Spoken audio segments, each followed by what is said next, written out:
আমার সব কথা তোকে শুনতে হবে। যদি না শুনিস তাহলে বুঝতে পারছিস যে কি হবে। এর জন্যই বুঝি আমাকে এখানে নিয়ে এসেছো। তুই যা ভাবতে পারিস। আমিও দেখবো তুমি আমাকে কত অপমান করতে পারো। তোমার অপমান আমি তোমার ভালোবাসা হিসেবে নিব। আর কখনো আমার সামনে ভালোবাসার কথা বলতে আসবি না। তোকে কতবার বলবো আমি তোকে ভালোবাসি না। ভালো তো তোমাকে একদিন বাসতেই হবে। সেদিন কোনো দিনই আসবে না। এই বলে পরি চলে গেল। রাতে খেয়ে ঘুমাতে গেলাম। পরি খাটে আর আমি নিচে শুয়ে আছি। সকালে পরির আগেই আমি ঘুম থেকে উঠলাম। পরির দিকে তাকিয়ে দেখি ও এখনো ঘুমিয়ে আছে। ঘুমন্ত অবস্থায় পরিকে অনেক সুন্দর লাগছিল। চুলগুলো পরির মুখে সামনে এসে পড়েছে। আমি একবার ভাবলাম চুলগুলো সরিয়ে দিব। তারপর আবার মনে হলো পরি যদি জেগে যায় তাহলে তো আমাকে ভুল বুঝবে। যা হওয়ার হবে। আমি তো পরির স্বামী, বাইরে তো কেউ না। আর ও এখনো ঘুমিয়ে আছে। পরি চুলগুলো সরিয়ে দিলাম। পরীকে এত কাছ থেকে কখনোই দেখি নাই, তাই আর লোভ সামলাতে পারলাম না। পরি গেলে কিস করে দিলাম। আর তখনই পরি জেগে গেল। কুত্তার বাচ্চা, তো সাহস কি করে হয় আমাকে কিস করার? আমি ইচ্ছে করে করিনি, কিভাবে যে হয়ে গেল। চুপ কুত্তার বাচ্চা। তোদের মতো লুচ্চা বদমাইশ এছাড়া আর কি করতে পারে? আর কখনো তুই আমাকে স্পর্শ করবি না। এই বলেই পরি চলে গেল। নাস্তা করে আমাকে রেখে গাড়ি নিয়ে কলেজে চলে গেল। তারপর আমি আমার মতোই কলেজে গেলাম। কলেজের বন্ধুদের কাউকে বলি নাই আমার আর পরির ব্যাপারে। কলেজে গিয়ে দেখি পরি ওর বন্ধুদের সাথে আড্ডা দিচ্ছে। ওর ছেলে বন্ধুরা ওর গায়ে পড়ছে, কিন্তু পরি কিছুই বলছে না। আড্ডা দিবে ভালো কথা, তাই বলে ছেলেরা গায়ে পড়বে আর ও কিছুই বলবে না? আগে হলে মেনে নেওয়া যেত, কিন্তু এখন তো ও অন্য কারোর বউ। না, আমি আর এসব দেখতে পারছি না। সোজা পরির কাছে গিয়ে বললাম, পরি তোমার সাথে আমার কথা আছে। এই ছোট লোকের বাচ্চা, আমার সাথে তোর আবার কিসের কথা? যা বলার এখানে বল। তুমি তোমার বন্ধুদের সাথে আড্ডা দিচ্ছ ভালো কথা, তাই বলে তারা তোমার গায়ে এসে পড়বে আর তুমি কিছুই বলবা না? এই কুত্তার বাচ্চা, আমি যা করি তাতে তোর সমস্যা কি? কিন্তু তোমার ওই বন্ধুদের আমার মোটেই সুবিধার মনে হচ্ছে না। পরি, এই ছোট লোকটা কে যে আমাদের খারাপ বলছে? তুমি রাগ করো না রাব্বি। ওরা গরিব বলে আমার বাবা ওকে আমাদের বাসায় এনে লেখাপড়া করাচ্ছে। আমি এখনই ওকে মাথা বুঝাচ্ছি। কুত্তার বাচ্চা, তোর সাহস কি করে হয় রাব্বিকে খারাপ বলার? দূর হ আমার চোখের সামনে থেকে। আর কখনো আমার সামনে আসবি না। আমি সেখান থেকে চলে আসলাম মাথা নিচু করে। আমি তো পরীকে ভালোবাসি, তাহলে আমার সাথে এত খারাপ ব্যবহার করে কেন? সকালে থাপ্পড়ের কারণে ঠোঁট কেটে গেছিল, এখন আবার একই জায়গায় থাপ্পড় দেওয়ার ফলে অনেক রক্ত বের হইতেছে। ক্লাসে যাওয়ার পর জুয়েল বলল, কিরে, তোর ঠোঁট কেটে রক্ত বের হচ্ছে কেন? কিভাবে হয়েছে এসব? আসার সময় রাস্তায় পড়ে গিয়েছিলাম। আমার কাছে মিথ্যা বলিস না, কি হয়েছে বল। তারপর ওকে সব বললাম। চিন্তা করিস না, এখন তো পরি তোর বউ, দেখবি সব ঠিক হয়ে যাবে। বউ কিন্তু 6 মাসের। 6 মাস পর আমাকে ডিভোর্স দিয়ে রাব্বিকে বিয়ে করবে। তার আগেই ও তোর ভালোবাসা বুঝবে। ক্লাস করে বাসায় চলে আসলাম। পরি এখনো আসেনি, আর ওকে কলেজেও দেখিনি। পরির বাবা ব্যবসার কাজে বিদেশে গেছেন বলে পরি যা খুশি তাই করছে। রাতে পরি বাসায় আসলো। এত রাত করে বাসায় আসলে কেন? আমার বাসা আমি যখন খুশি আসবো, তাতে তোর কি? আমি তোমার স্বামী। তোকে বলছি না আমি তোকে স্বামী হিসেবে মানি না? তারপরও তুই কেন বারবার আমাকে বিরক্ত করিস? তোর জন্য রাব্বি আমার উপর আজকে অনেক রাগ করেছে। তোকে তো 6 মাস পর ডিভোর্স দিয়ে দিব, তাও কেন আমাকে তোর বউ বলিস? কিন্তু তুমি এখন আমার বউ। তুমি কখন কোথায় যাবে, কি করবে আর কার সাথে দেখা করবে তার কারণ আমাকে বলতে হবে। তোকে এক কথা কতবার বলবো, তুই আমার বিষয় নাক গলাবি না। এটা বলেই পরি রুমে চলে গেল। আমি ভালো মনে হয় একটু বেশি ছিলাম, তাই হয়তো এখন কষ্টটা একটু বেশি পাচ্ছি। ও আমাকে এত ভালোবাসে যে আমার প্রতি ওর ভালোবাসা থাপ্পড়ের মাধ্যমে প্রকাশ করে। থাপ্পড়ের কারণে যতটা না কষ্ট পাই, তার থেকে বেশি কষ্ট পাই যখন ও রাব্বির সাথে থাকে। রাতে আর খেতে পারলাম না, কি করে খাবো? পরি থাপ্পড়ের কারণে ঠোঁটের অনেকখানি কেটে গেছে। সকালে ঘুম থেকে ওঠার পর ফ্রেশ হয়ে নাস্তা করে কলেজে গেলাম। পরি আমার আগেই চলে গেছে। কলেজে গিয়ে দেখি পরি ওর বন্ধুদের সাথে আড্ডা দিচ্ছে, আর রাব্বি পরির কাঁধে হাত রেখে কথা বলছে। আমি আর সহ্য করতে পারলাম না, তাই ক্লাসের দিকে রওনা দিলাম। তখনই রাব্বি আমাকে ডাক দিল। এই ছোট লোকের বাচ্চা, তুই পরীকে বিরক্ত কেন করিস? পরী তো তোকে ভালোবাসে না, আর 6 মাস পরেই তো তোকে ডিভোর্স দিবে। তারপরও তুই কেন পরীকে ডিস্টার্ব করিস? কেন ওর পিছু ছাড়ছিস না? মুখ সামলে কথা বলো রাব্বি। পরীকে ভালোবাসি বলে ওর করে অপমান সহ্য করি, কিন্তু তুই সেই সুযোগ পাবি না। ছোট লোককে ছোট লোক বলবো না তো কি বলবো?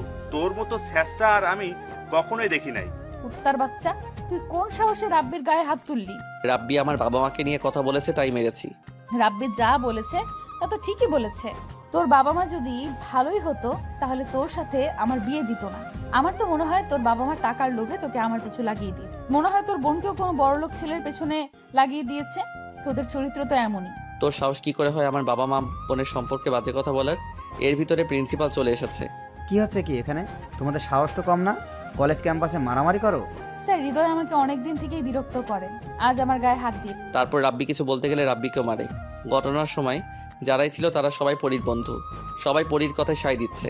হৃদয়, আমি তোমাকে ভালো মনে করেছিলাম, কারণ তুমি অনেক ভালো ছাত্র, কিন্তু তোমার কাছে এটা আমি আশা করিনি। স্যার আমাকে মাফ করে দিন, আমি আর কখনো মারামারি করব না। তারপর আমাকে কলেজ থেকে বের করে দিয়েন না স্যার। তুমি ভালো ছাত্র বলে তোমাকে একটা সুযোগ দিচ্ছি, কিন্তু মনে রেখো এটাই লাস্ট। এই বলে স্যার চলে গেল। তারপর আমি পরীকে বললাম, তোকে অনেক ভালোবাসি বলে এতদিন তোর কর অপমান সহ্য করছি, আজকে তুই আমার মা বাবা আর কলেজের টুকরো বোনকে অপমান করেছিস, এরপর তোকে আমি কোনোদিন মাফ করব না। এখন তো তোর প্রতি আমার আর ভালোবাসা নেই, আছে শুধু ঘৃণা। একটা কথা মনে রাখিস, তোকে একদিন আমার জন্য কাঁদতে হবে। আফসোস, সেই দিনটা কখনো আসবে না। দেখা যাবে 6 মাস পর তোর কাছে ডিভোর্স লেটার পাঠিয়ে দিব। এই বলে চলে আসলাম, সরাসরি আমার বাসায় আসলাম। গিয়ে আমার বাবা মাকে সব খুলে বললাম। কিন্তু এতদিন এত কষ্টে ছিলি, আমাকে বলিসনি কেন? চিন্তা করিস না, দেখবি একদিন ঠিকই ওর ভুল বুঝতে পারবে। যাক, এতদিনে ছোট লোক কিছু ছাড়লো, এখন থেকে শান্তিতে থাকতে পারবো। কেমন আছো বাবা? ভালো আছি মা, তুই কেমন আছিস? ভালো বাবা। তা তোমার আর কিছুদিন পরে আসার কথা ছিল? কাজ তাড়াতাড়ি শেষ হয়ে গেল, তাই চলে আসলাম। তা তুই একা কেন? হৃদয় কোথায়? ও চলে গেছে। চলে গেছে মানে? তুই কি করেছিস? তুই ওর সাথে এমনটা কিভাবে করতে পারলি? বাবা, আমি ওকে ভালোবাসি না, শুধু তোমার মান সম্মানের জন্য ওকে বিয়ে করেছি। আর ও রাব্বির গায়ে হাত তুলেছে। ভুলে যাস না, ও এখন তোর স্বামী। শুধু 6 মাসে, তারপর ওকে ডিভোর্স দিই। তুই আবারও ভুল করছিস, মেয়েদের বিয়ে একবারই হয়। ওর বিষয়ে আমি আর কথা বলতে চাচ্ছি না। আর তুমি চাও না আমি সব বাবারাই চায় তার মেয়ে সুখে থাকুক, আমি শুধু তোমার ভুলটা ধরিয়ে দিচ্ছি।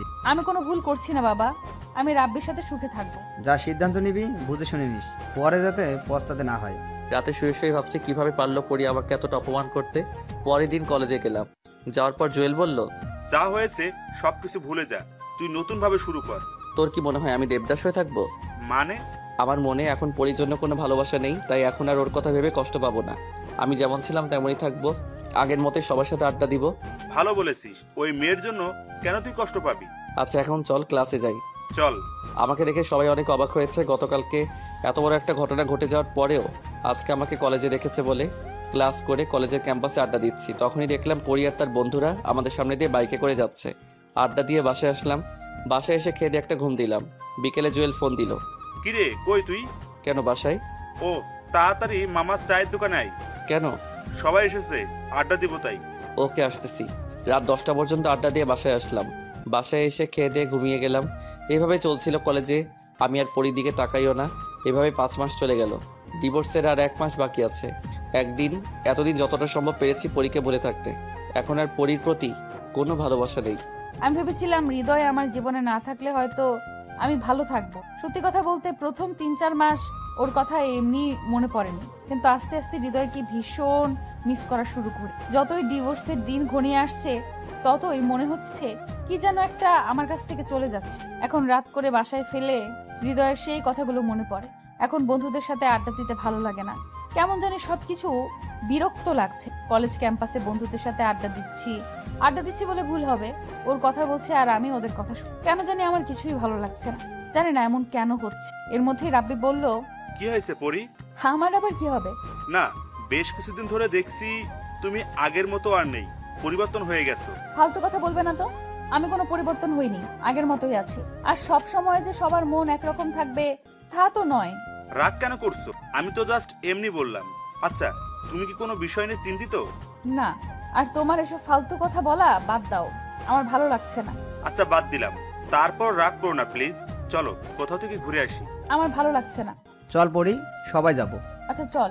ইচ্ছে না থাকা সত্ত্বেও ওদের সাথে ঘুরতে গেলাম আর রাব্বির কথাগুলো ভাবতে থাকলাম। আমি কি সত্যিই বদলে গেছি?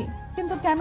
কিছুদিন ধরে দেখছি আমি হৃদয়কে নিয়ে বেশি ভাবছি, ওকে নিয়ে বেশি চিন্তা করছি, অনেক মিস করছি। যতই ভুলে থাকার চেষ্টা করি ততই আরো বেশি মনে পড়ে যায় ওর কথা।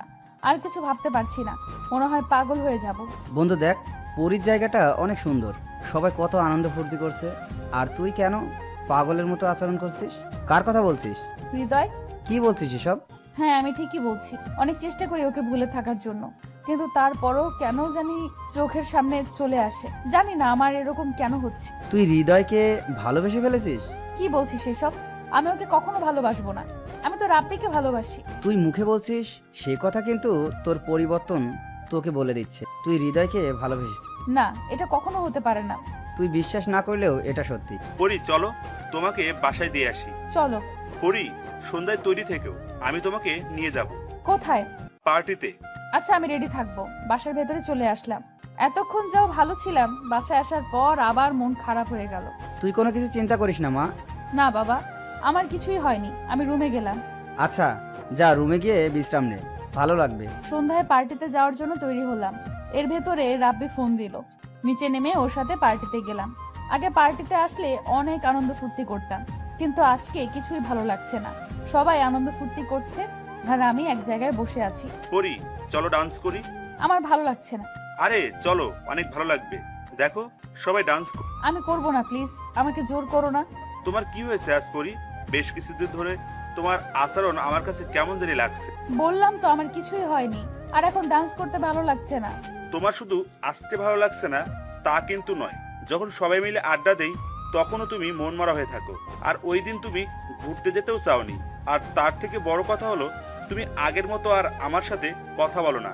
আমার তো মনে হয় তুমি কোনো বিষয় নিয়ে চিন্তিত। আমাকে আর বিরক্ত করো না তো, আমাকে একটু একা থাকতে দাও প্লিজ। আচ্ছা তুমি থাকো। রাব্বি চলে গেল। একটু পর আবার এসে বলল, আসো ড্রিঙ্ক করি।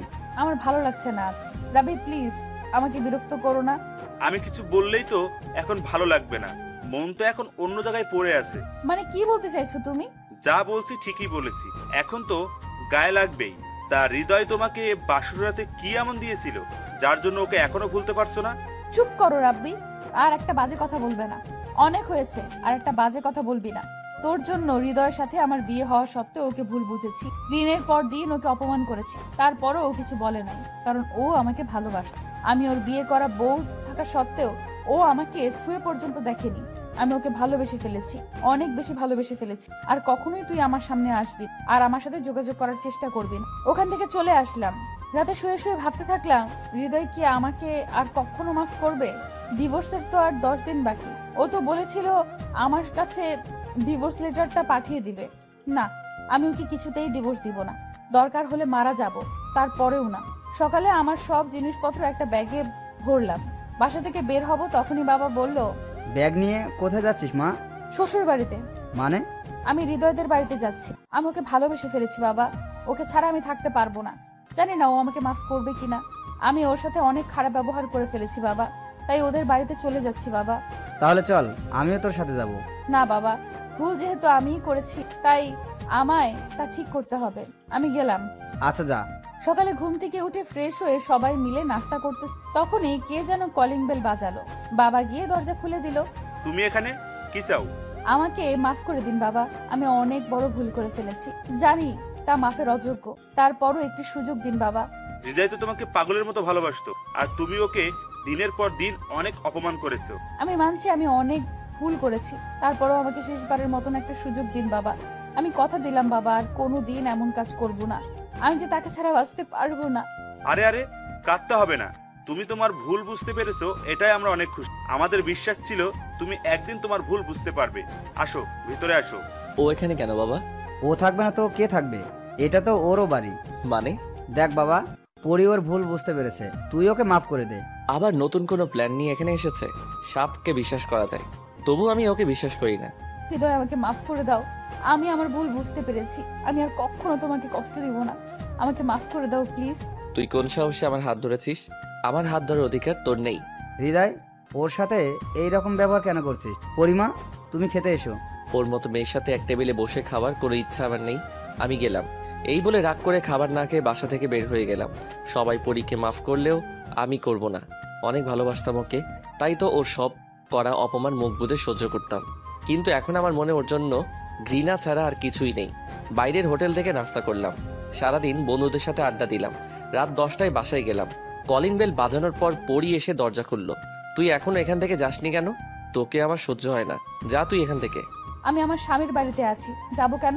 চুপ কর। কে তো স্বামী? 6 মাস পূরণ হলেই তোকে ডিভোর্স দিয়ে দিব।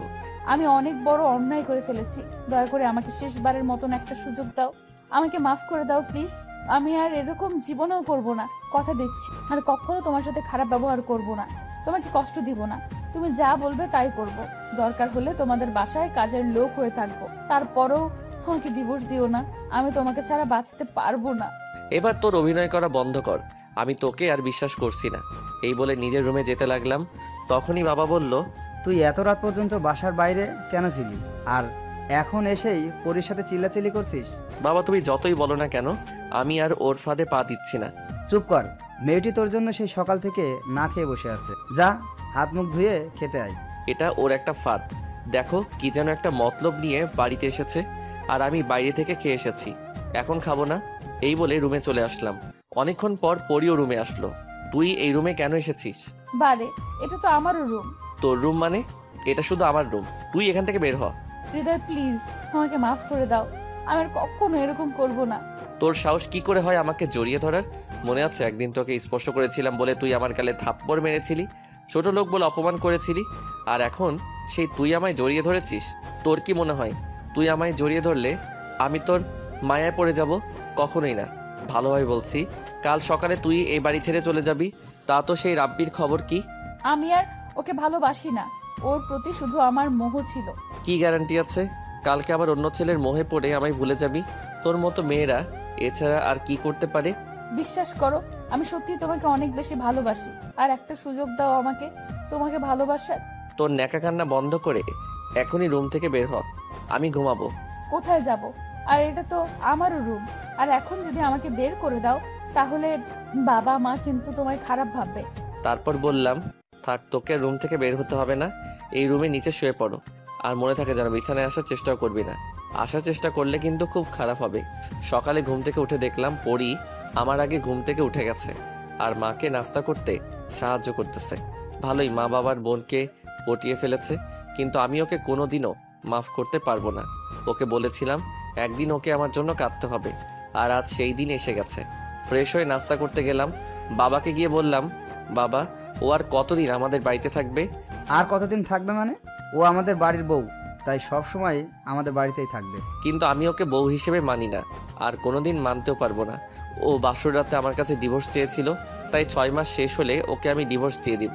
তুমি যা বলবে আমি তাই করব। দরকার হলে তোমাদের বাড়ির কাজের লোক হয়ে থাকবো, তারপরেও আমাকে ডিভোর্স দিবে না প্লিজ। তোর মতো কাজের মেয়ের আমাদের দরকার নেই। হৃদয় চুপ কর। ওর সাথে এইরকম ব্যবহার করছিস কেন? আর একটা কথাও এখানে হবে না। চুপচাপ পরীকে নিয়ে কলেজে যা, আর এটা আমার আদেশ। রিক্সা থেকে নাম। নামবো কেন? এখনো তো কলেজ আসেনি। তোর কি মনে হয় তোকে নিয়ে আমি কলেজে যাব? কখনো না। আর এখন এখান থেকে নেমে তুই তোর মতো কলেজে যাবি, আর আমি আমার মতো কলেজে যাব। খবরদার, যদি তুই কলেজে আমার সাথে কথা বলতে আসিস তাহলে খুব খারাপ হবে।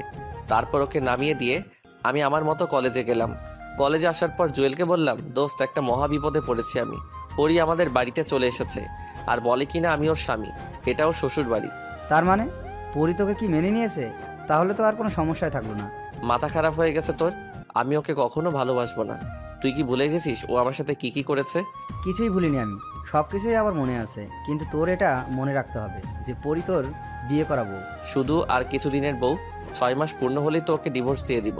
মাথা খারাপ হয়ে গেছে তোর? যখন সবকিছু ঠিক হয়ে গেছে তখন আবার ওকে ডিভোর্স কেন দিবি? ও আমার কাছে ডিভোর্স চেয়েছিল, আর এটা ওর কোনো ফাঁদ। ওকে আর আমি বিশ্বাস করতে পারছি না। হঠাৎ করে এমন কোনো সিদ্ধান্ত নিবি না যার জন্য তোকে পস্তাতে হবে। যাই হোক, এখন এসব বাদ দে তো, চল ক্লাসে যাই। চল। ক্লাস করে আমিও একাই বাসায় চলে আস। বাসায় আসার পর বাবা জিজ্ঞেস করলো, কিরে তুই একা কেন? পরী কোথায়? পরীর ক্লাস এখনো শেষ হয় নাই। তারপর রুমে গিয়ে ফ্রেশ হয়ে খাবার খেতে লাগলাম। খাবার খেয়ে রুমে শুয়ে আছি। অনেকক্ষণ পর আমার ঘুম ভাঙলো কোনো উষ্ণ ছোঁয়ায়। তাকিয়ে দেখি পরী আমাকে জড়িয়ে ধরে শুয়ে আছে। ওকে অনেক সুন্দর লাগছে। ইচ্ছে করছে মাথায় হাত বুলিয়ে দিতে, কিন্তু আমার মন তা বাধা দিল। আমি ওকে জোরে ধাক্কা দিয়ে আমার কাছে থেকে সরিয়ে দিলাম আর বললাম, তোর সাহস কি করে হয় আমাকে জড়িয়ে ধরার? তুমি আমার স্বামী, আর তোমাকে জড়িয়ে ধরার অধিকার আমার আছে। আর তুমি আমাকে সাথে করে নিয়ে আসলে না কেন? চুপ। আর একবারও তুই আমাকে স্বামী বলবি না। আর আমি কেন তোকে আমার সাথে করে নিয়ে আসবো? আর শোন, আজকের পর আর আমাকে জড়িয়ে ধরার চেষ্টাও করবি না। তুই মাত্র আর কিছুদিন এ বাড়িতে আছিস। 6 মাস পূর্ণ হলেই তোকে আমি ডিভোর্স দিয়ে দিব। আমি উকিলের সাথে কথা বলেছি। দয়া করে আমাকে ডিভোর্স দিও না, আমি আর কখনো তোমাকে জড়িয়ে ধরবো না। তুমি যা বলবে তাই করব। তোর ন্যাকা কান্না বন্ধ কর, আর এখন এই রুম থেকে বের হ। পরি এখন বাসার সব কাজ করে, মাকে আর কিছুই করতে দেয় না। মাঝে মাঝে ভাবি ও কেন এমন করছে। তাহলে কি সত্যি আমাকে ভালোবাসে? না, তা কি করে হয়? ও তো রাব্বিকে ভালোবাসে। রাব্বির জন্যই তো আমার কাছে ডিভোর্স চেয়েছিল, আমাকে অনেক অপমান করেছিল। কিন্তু ও যদি আমাকে ভালোই না বাসে তো তাহলে এতদিন আমাদের বাড়িতে থাকতো না আর বাসার সব কাজ করতো না। আমি ওকে তো অপমান করি তারপরেও কিছু বলে না। তাহলে কি সত্যি পরি আমাকে ভালোবাসে? না, এটা ওর কোনো ফাঁদ। এভাবেই চলছিল। অনেক অপমান করি ওকে, তারপর বাড়ি থেকে যায় না। ডিভোর্সের আর 2 দিন বাকি। সকালে নাস্তা করে অনিচ্ছা সত্ত্বেও পরীকে নিয়ে কলেজে গেলাম। প্রতিদিনের মতো আজকেও পরীকে কলেজের আগে নামিয়ে দিলাম। তারপর আমি আমার মতো কলেজে গেলাম। কলেজে আসার পর জুয়েল বলল, আর মাত্র 2 দিন আছে, তা কি সিদ্ধান্ত নিলি? কিছুই ভাবতে পারছি না। ওকে তো অপমান করি, তারপরও আমাদের বাসায় থেকে যায় না। তখন মনে হয় ও আমাকে ভালোবাসে, কিন্তু তখনই ওরা রাব্বির মেলামেশা মনে পড়ে যায়। আমাকে করা ওর অপমানের কথা মনে পড়ে যায়। তখনই খুব ঘৃণা হয়। কিছুই ভাবতে পারছি না। চল ক্লাসে যাই। ক্লাস করে ক্যাম্পাসে হাঁটতেছি আর ভাবতেছি, তখনই একটা জায়গায় চোখ আটকে গেল। দেখি রাব্বি আর পরি হাত ধরে কথা বলছে, আর পরিও ওর সাথে কথা বলছে। এসব দেখে আমার মাথায় রক্ত উঠে গেল। পরির কাছে গিয়েই ঠাস ঠাস, এই তোর ভালোবাসা? শেষ পর্যন্ত তুই তোর আসল রূপটা দেখিয়ে দিলি। আমি আগেই বলেছিলাম তুই নতুন কোনো প্ল্যান নিয়ে আমাদের বাড়িতে এসেছিস। তোদের মতো মেয়েরা কখনো ঠিক হয় না। হৃদয় আমার। চুপ, তুই আর একটা কথা বলবি না। তোর এই নোংরা মুখে আমার নাম নিবি না। আমি ভেবেছিলাম তোকে আবার আপন করে নেব, কিন্তু তুই তার যোগ্য না। আর কালকেই তোকে ডিভোর্স দিয়ে দিব। কাল তুই ডিভোর্স পেপার পেয়ে যাবি। তারপর আর কখনো তোর মুখ আমাকে দেখাবি না। এই বলে ওখান থেকে চলে আসলাম। আর পরি দাঁড়িয়ে দাঁড়িয়ে কাঁদতেছে। বাসা আসার পর খেয়ে দিয়ে ঘুমাতে গেলাম। ভাবছি পরি আবার আমাকে ধোকা দিল। আমি তোর কাছে যাইনি, ও তো আমার কাছে এসেছিল। এসব ভাবতে ভাবতে ঘুমিয়ে পড়লাম। ঘুম থেকে উঠে দেখি পরি আমার রুম পরিষ্কার করছে। ওকে দেখে আমার মাথায় রক্ত উঠে গেল। তোর কি কোনো লজ্জা শরম নেই? বাইরে ছেলের সাথে নষ্টামি করে এখন আবার আমাদের বাড়িতে এসেছিস। আসলে তো চরিত্রে ঠিক নেই। আমাকে মাফ করে দাও হৃদয়, আমি ওর সাথে কথা বলতে চাইনি। তোর আর কোনো কথা বলার দরকার নেই। তুই আজকে আমাদের বাসা থেকে চলে যাবি। দয়া করে আমাকে বাসা থেকে বের করে দিও না।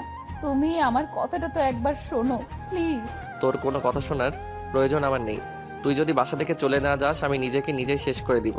কারণ তোর সাথে একই বাসায় থাকার চেয়ে আত্মহত্যা অনেক ভালো। তোমার নিজেকে শেষ করতে হবে না, তার চেয়ে বরং আমি তোমার জীবন থেকে চলে যাই। তুমি তো আমার কোনো কথা শুনলে না। তবে একটা কথা কি জানো, আমি তোমাকে সত্যি অনেক ভালোবাসতাম। এই বলে পরি বাসা থেকে চলে গেল। পরি চলে যাওয়ার পর বাবা আমার রুমে এসে বলতে লাগলো, পরি এইভাবে চলে গেল কেন? ওকে আমি চলে যেতে বলেছি। আমাদের বাড়িতে আসা এসব ওর নাটক ছিল। ও এখনো রাব্বিকে ভালোবাসে। আজকে কলেজে রাব্বি ওর হাত ধরে কথা বলতে দেখেছি।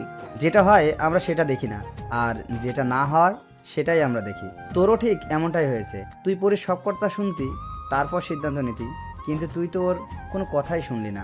এতদিন ও এই বাড়িতে রয়েছে, আমার এক মুহূর্তের জন্য মনে হয়নি যে অভিনয় করছে, কারণ ওর চোখে আমি তোর প্রতি ভালোবাসা দেখেছি। একটা কথা মনে রাখিস, তুই অনেক বড় ভুল করলি। এই বলে বাবা চলে গেল। সকালে ঘুম থেকে উঠে ফ্রেশ হয়ে নাস্তা করে উকিলের কাছে গেলাম। উকিলের কাছ থেকে ডিভোর্স পেপার নিয়ে আমি সই করে আমি পরির বাড়িতে যেতে লাগলাম। রাস্তায় রিক্সার জন্য দাঁড়িয়ে আছি, তখনই পিছন থেকে কে যেন ডাক দিল। তাকিয়ে দেখি রাব্বি। তুই আমায় কেন ডেকেছিস? এই দেখ ডিভোর্স পেপার। আজ থেকে আমি আর তোদের মাঝে দেওয়াল হয়ে থাকবো না। তুই পরীকে ভুল বুঝছিস। মানে? ওই দিন আমি পরীকে কথা বলার জন্য ডেকেছিলাম, পরী রাজি হয়নি। আমি ওকে জোর করছিলাম। আসলে আমি পরীর কাছে মাপ চাইতে গিয়েছিলাম। আমি পরীকে মন থেকে ভালোবাসিনি। ওর প্রতি শুধু আমার একটা মোহ ছিল। ওকে বলেছিলাম ও যেন তোকে নিয়ে সুখে থাকে, আর আমরা সারা জীবন বন্ধু হয়ে থাকতে চাই। আর তখনই তুই এসে ভুল বুঝলি। পরীকে কিছু বলার সুযোগই দিলি না। পরী সত্যি তোকে অনেক ভালোবাসে রে। এটা শোনার পর আমি ডিভোর্স পেপারটা ছিঁড়ে ফেললাম। তাড়াতাড়ি পরীদের বাসায় গেলাম। বাসায় গিয়ে দেখি দরজা খোলা। বাড়ির ভিতরে কাজের লোক আছে, আর আমি পরীদের বাড়িতে ছিলাম বলে সবাই আমাকে চিনে। তাদের কাছে কিছু না জিজ্ঞেস করেই সোজা পরীর রুমে গেলাম। গিয়ে দেখি পরীর রুমে নেই। বাথরুমের দরজা বাইরে থেকে বন্ধ। তাহলে কোথায় গেল পরী? তখনই টেবিলের উপর একটা কাগজের দিকে চোখ গেল। কাগজটা উঠিয়ে পড়তে লাগলাম। কাগজে লেখা ছিল, হৃদয়, আমি জানি আজকে তুমি আমার কাছে ডিভোর্স পেপার সই করাতে আসবে, কিন্তু আমি কি করে ডিভোর্স পেপারে সই করব বলো? আমি তো তোমায় অনেক ভালোবাসি। আমি মানছি তোমার উপর অনেক অত্যাচার করেছি, হয়তো মাফের অযোগ্য, কিন্তু বিশ্বাস করো রাব্বির সাথে এখন আমার কোনো সম্পর্ক নেই। ও শুধু ওই দিন আমার কাছে মাপ চাইতে এসেছিল আর বলেছিল যে আমরা সারা জীবন বন্ধু হয়ে থাকতে চাই। তুমি আমার কোনো কথা না শুনে ভুল বুঝলে। আমি জীবিত অবস্থায় ডিভোর্স পেপারে সই করতে পারবো না, তাই অনেক দূরে চলে যাচ্ছি। তুমি তোমার মনের মতো মেয়েকে বিয়ে করে নিও, আর পারলে আমাকে মাফ করে দিও। ইতি, পড়ি। চিঠিটা পড়ার সময় চোখ দিয়ে পানি পড়ে কাগজটা ভিজে গেল। দৌড়ে নিচে নেমে কাজের লোকদের কাছ থেকে হাসপাতালের ঠিকানা নিয়ে পরীর কাছে গেলাম। হাসপাতালে গিয়ে পরীর বাবাকে জিজ্ঞেস করলাম পরীর কি অবস্থা। বলল যে এখন বিপদমুক্ত। আমি কি কথা বলতে পারি পরীর সাথে? আমি উপরের রুমে গেলাম। আমাকে দেখে বলতে লাগলো, পরী, ডিভোর্স পেপারে সই করাতে এসেছো? আমাকে মাফ করে দাও, আমি তোমাকে ভুল বুঝেছি। তোমার মাফ চাইতে হবে না। আমি আর কিছুই বললাম না, শুধু পরীকে শক্ত করে জড়িয়ে ধরলাম। কিছুদিন পর হাসপাতাল থেকে পরীকে আমাদের বাসায় নিয়ে গেলাম। রাতে মা একটা ঠিকানা দিয়ে ওই জায়গায় যেতে বলল। কাজ করে ওই বাসায় এসে রুমে গেলাম। রুমে গিয়ে দেখি রুমটা অন্ধকার। লাইট অন করে দেখি বাসর ঘরের মতো সাজানো, আর পরী খাটের উপর বধূ সেজে বসে আছে। দরজা আটকে পরীর কাছে যেতে লাগলাম। পরী এসে আমাকে সালাম করলো। তারপর দুজনে অজু করে নামাজ পড়লাম। পরী বলল, এখন থেকে আমাদের মধ্যে কোনো ভুল বোঝাবুঝি থাকবে না, শুধু ভালোবাসা থাকবে। ঠিক আছে মহারানী। তারপর লাইট অফ করে পরীর কাছে গেলাম। অবশেষে আমাদের প্রেম কাহিনীটা সফল হলো। কাল থেকে শুরু হবে এক নতুন সকালের। এই যে বন্ধুরা, গল্প শেষ করে কমেন্ট না করে চলে যাচ্ছ, এইটা কিন্তু ঠিক না। তাড়াতাড়ি কমেন্ট করো। আর যারা এখনও আমাদের চ্যানেলটি সাবস্ক্রাইব করো নাই, জলদি করে সাবস্ক্রাইব করে আমাদের চ্যানেলের একজন মেম্বার হয়ে যাও প্লিজ।